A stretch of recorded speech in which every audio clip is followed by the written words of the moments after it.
Na semana do histórico UFC 300 surge um novo drama no peso médio, envolvendo o brasileiro Paulo Borrachinha e o ex-campeão Sean Strickland. Recapitulando a situação dos dois, Sean Strickland não luta desde janeiro desse ano, quando perdeu seu cinturão para Dricus du Plessis, e atualmente ele tá sem luta marcada. Já o Paulo Borrachinha lutou em fevereiro, ele foi derrotado pelo ex-campeão Robert Whittaker e também, no momento, tá sem luta marcada. E aí muita gente estava discutindo o que fazer com esses dois, qual seria a próxima luta de ambos. Na verdade, se a gente parar pra pensar, vários lutadores do peso médio estão nessa situação, estão meio que num limbo. Isso inclui principalmente Paulo Borrachinha, Marvin Vettori, Sean Strickland e Jared Cannonier. Então as pessoas começaram a tentar solucionar esse quebra-cabeça e sugeriram que o Paulo Borrachinha deveria enfrentar o Jared Cannonier. E aí o próprio brasileiro aprovou a ideia, até porque se trata de um adversário que tá acima dele no ranking. Para ele, que ainda pensa em disputar o cinturão da categoria, seria perfeito. Mas recentemente, durante uma entrevista no The Coach Casual, o Borrachinha revelou que outra luta foi oferecida. Foi oferecido um combate no UFC 302 que vai acontecer no início de junho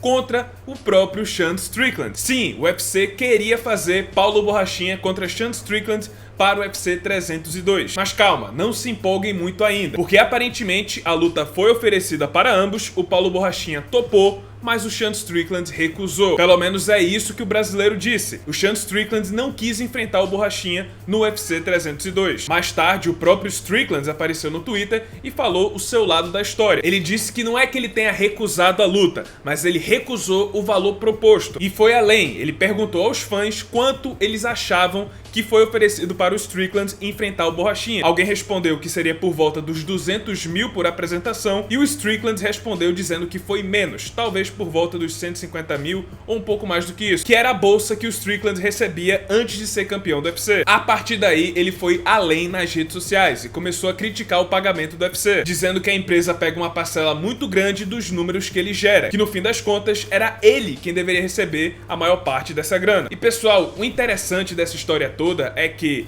concordando ou não com o Sean Strickland, ele estando certo ou não, a gente vê aqui uma clara mudança de discurso. Antes ele dizia que não ligava para quanto ele ia receber, que só em lutar pelo UFC ele já estava feliz. Antes aceitava até desranqueado de última hora e agora tá criticando o UFC por querer colocar ele para lutar com o Paulo Borrachinha com 7 semanas de preparo, que é um tempo decente, e dizia que não se importava com o cinturão, não se importava com o status de campeão. Mas isso era antes de sequer ele pensar em ser campeão do UFC, porque o próprio Strickland admitia, ele não se via como campeão do UFC, ele não achava que chegaria lá, mas depois ele chegou no topo, sentiu na pele o que é viver a vida de uma estrela de campeão do UFC, mas acabou perdendo tudo na derrota para o Dricus du Plessis. E agora sua grande missão passou a ser recuperar esse sentimento, recuperar o status de campeão. A verdade é que teoria e prática são duas coisas completamente diferentes. Era fácil pro Sean Strickland dizer que não ligava pra cinturão, que não ligava pra vida de campeão,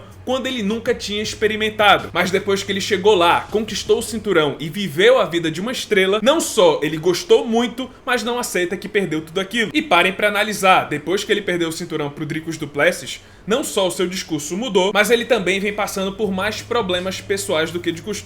Ele mesmo fala abertamente que não tá muito bem da cabeça. Pelo menos uma vez por semana ele vem desabafar no Instagram dizendo que não tá se sentindo bem, que tá passando por um momento difícil. Ele até fez uma postagem ontem, se eu não me engano, no Twitter, dizendo que vai passar um tempo fora das redes sociais pra acalmar a cabeça. E tudo isso começou justamente depois que ele perdeu o cinturão para o Dricus du Plessis. Outro problema também, que a gente pode verificar aqui, é a consequência das falas do Dricus du Plessis. Ele colocou na cabeça do Strickland que vai fazer a revanche imediata, que o Strickland tem essa luta em mãos. E deu certo, agora ele tá crente que vai receber sim a revanche imediata em sua próxima luta. Sendo assim, dificilmente ele vai aceitar outro combate que não seja valendo o cinturão dos médios e que não seja contra o Dricus du Plessis, a menos que ele pague muito bem. E isso é um problema, porque vamos ser realistas, essa revanche do Dricus contra o Strickland não vai acontecer, pelo menos não agora. O plano do UFC é do Plessis contra Adesanya. A única chance do Strickland pular a vez do Adesanya